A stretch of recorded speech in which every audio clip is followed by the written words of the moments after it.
నమస్తే, welcome to the editor analysis. AP రాజకీయాలు రోజుకొక మలుపు. ఎవరు గెలుస్తారు, ఎవరు ఓడిపోతారు, విస్తృత ప్రచారాలు, ఎట్టి పరిస్థితుల్లో ఉన్న గెలవాలన్న తపన, ఓటరు నాడి పసికట్టడానికి పడరాని పాటలు, డబ్బు కూడా మంచినీళ్ళ ఖర్చు పెట్టారు. కోట్ల రూపాయలు ఖర్చు అయ్యింది. గతంలో ఎప్పుడూ లేనటువంటి ఎన్నిక 2024 ఆంధ్రప్రదేశ్లో జరిగింది అన్నది సర్వత్రా వినిపిస్తున్న వాయిస్. ఎందుకు? ఎట్టి పరిస్థితుల్లోనే గెలాల్సిన అవసరం ఇరు పార్టీలకి ఉంది, పొత్తు పార్టీలకి, అధికార పార్టీకి. జగన్మోహన్ రెడ్డి గారు ఈసారి అధికారం చేపట్టకపోతే చాలా ఇబ్బంది పడే పరిస్థితి. కసితో ఉన్నారు పొత్తు పార్టీలు. ఇప్పటికే సవాళ్ళు విసిరారు, రెడ్ బుక్కులు రాసి ఉంచేమన్నారు, పేర్లు కూడా మెన్షన్ చేసి ఉంచేమన్నారు, మేము అధికారంలోకి వస్తే మేము అంత చూస్తామని. అలాంటి పరిస్థితుల్లో అధికారంగా రాకపోతే వైఎస్ఆర్సీపీకి పరిస్థితి ఎలా ఉంటుంది ఊహించడానికే ఆంధ్రప్రదేశ్ రాజకీయాలు అందని విధంగా ఉన్నాయనొచ్చేమో. మరొక వైపు పొత్తు పార్టీ ఓడిపోయినా జగన్మోహన్ రెడ్డి గారు ఆ పార్టీలనే పూర్తిగా కనుమరుగయ్యేలా చేయడానికి కూడా వెనకాడరు అన్నది చాలామంది మాట్లాడే పరిస్థితి. సో ఎవరికి వ్యూహాలు ఆడుకుంటాయి, ఎవరి శబ్దాలు వాళ్ళు చేసుకున్నారు, అంతవరకు బాగానే ఉంది. కానీ అసలు ఓటర్ నాటేంటి, ఎవరికి చేటు, ఎవరికి లాభం? వైఎస్ఆర్సీపీ ప్రభుత్వం చూశారు, అలాగే తెలుగుదేశం పార్టీ ప్రభుత్వం చూశారు, వాళ్ళ సక్సెస్లు చూశారు, ఫెయిల్యూర్ చూశారు. కానీ ఈసారి నిరూపించుకోవాల్సింది జనసేన తీసుకున్న 21 స్థానాలు చాలా కీలకంగా ఈ ఎన్నికల్లో ప్రభావితం కానున్నాయి. ఆ 21 స్థానాలే కాకుండా ఈ effect Janasena vote bank effect అవనియండి, లేకపోతే జనసేనకు వచ్చే శాతం అవనియండి, తెలుగుదేశం పార్టీకి, బీజేపీకి కూడా ఒక ఊపిరి లాంటిది. ఈ ఎన్నికల్లో గెలవడానికి ప్రధాన భూమిక పోషించే గ్లాస్ గుర్తు పార్టీ. సో ఈ పరిస్థితుల్లో జనసేన పరిస్థితి ఏంటి? జనసేన ఓట్ ట్రాన్స్ఫర్ ఎంత అయ్యింది? అసలు జనసేన పోటీ చేసే 21 స్థానాల్లో ఎవరు గెలిచే ఛాన్స్ ఉంటుంది? ఇది పెద్ద ఎత్తున చర్చగా మారుతుంది. ఎందుకంటే 21 గెలుపు మీదే రేపు అధికారం అనే అంశం కూడా ముడిపడి ఉంటుందనడంలో ఎటువంటి అనుమానం కూడా లేదు. వీళ్ళు ఎంత ఎక్కువ సీట్లు సంపాదిస్తే అంత సక్సెస్ పొత్తు పార్టీలకు వచ్చే ఛాన్స్ ఉంటుంది. సో పోలింగ్ శాతం విషయానికి వస్తే రికార్డు స్థాయిలో పోలింగ్ అయ్యింది. గత ఎన్నికలతో పోలిస్తే మంచి పోలింగ్ శాతం ఈసారి నమోదవడం జరిగింది.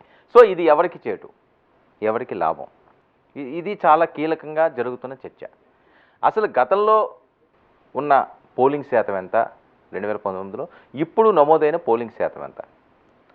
ముఖ్యంగా జనసేన పోటీ చేస్తున్న 21 స్థానాల్లో పోలింగ్ శాతం ఏ రకంగా ఉంది వివరంగా తెలుసుకునే ప్రయత్నం చేద్దాం. అంతేకాకుండా అక్కడ గెలుపోవటంలో కూడా ఒకసారి పరిశీలిద్దాం. జనసేన ఉన్న నియోజకవర్గాలు మాత్రమే మనం ప్రజెంట్ చేస్తున్నాం, ఆ పర్సంటేజ్లు అవిని. నెల్లిమర్ల వెళ్దాం. నెల్లిమర్ల నియోజకవర్గం, నెల్లిమర్ల నుంచి జనసేన నుంచి లోకం మాధవి ఆమె బరిలో ఉన్నారు. ఆయనకు ప్రత్యర్థిగా బడికొండ అప్పలనాయుడు, ఈయన కూడా మంచి వ్యక్తిగా పేరున్నవాడు, సీనియర్ రాజకీయ నాయకుడు, అందరినీ కలుపుకుంటూ వెళ్ళే వ్యక్తిత్వం ఉన్నవాడు. అయితే గతానికి ఇప్పటికీ ఓట్ డిఫరెన్స్ మనం చూద్దాం. 2019 85.6% ఓటు శాతం నమోదవగా ఈ ఎన్నికల్లో 2024 88.25% నమోదైంది. సేమ్ పాలకొండ ఎలా ఉందో ఇది ఇంచుమించుగానే ఆ రకంగానే అయింది, 3% డిఫరెన్స్. అంటే ఈ ప్రాంతాలన్నీ కూడా మొత్తం ఓవరాల్గా మనం చూసుకున్నా సరే రాష్ట్ర వ్యాప్తంగా 3 to 4% పెరిగింది. సో ప్రతి నియోజకవర్గాల్లోనూ కూడా అదే పరిస్థితి కనిపిస్తున్నట్లుగా ఇక్కడ గణాంకాలు చెప్తున్నాయి. మరి లోకం మాధవి బిజినెస్ ఉమెన్, ఆవిడ వ్యాపారాల్లో చురుగ్గా ఉండే ఆవిడ, మంచి పేరున్న ఆవిడ. కానీ విజయనగరం జిల్లా నెల్లిమర్ల ప్రాంతంలో జనసేన పట్టు ఎంత? ఇది చాలా కీలకం. ఎందుకంటే విజయనగరం అంటే గజపతుల ఫ్యామిలీ లేకపోతే బొత్స ఫ్యామిలీ, వీళ్ళిద్దరే అక్కడ వెళ్తున్నారు. గత ఎన్నికల్లో అయితే వైఎస్ఆర్సీపీ స్వీప్ చేసింది. సో ఈసారి కూడా స్వీప్ చేస్తామంటున్నారు. చీపురుపల్లి ఇవన్నీ కూడా బొత్స గారి కంచుకోటలు. నెల్లిమర్ల కూడా వైసీపీని తీయాల్సిన అవసరం లేదు, చాలా స్ట్రాంగ్.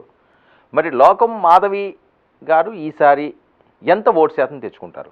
ఈ పెరిగిన 3% ఓటు శాతం చాలా కీలకంగా ఈ ఎన్నికల్లో మారనున్నదన్నది స్పష్టంగా ప్రతి ఒక్కరూ చెప్పే అంశమే మనకు కనిపిస్తున్న గణాంకం కూడా అది.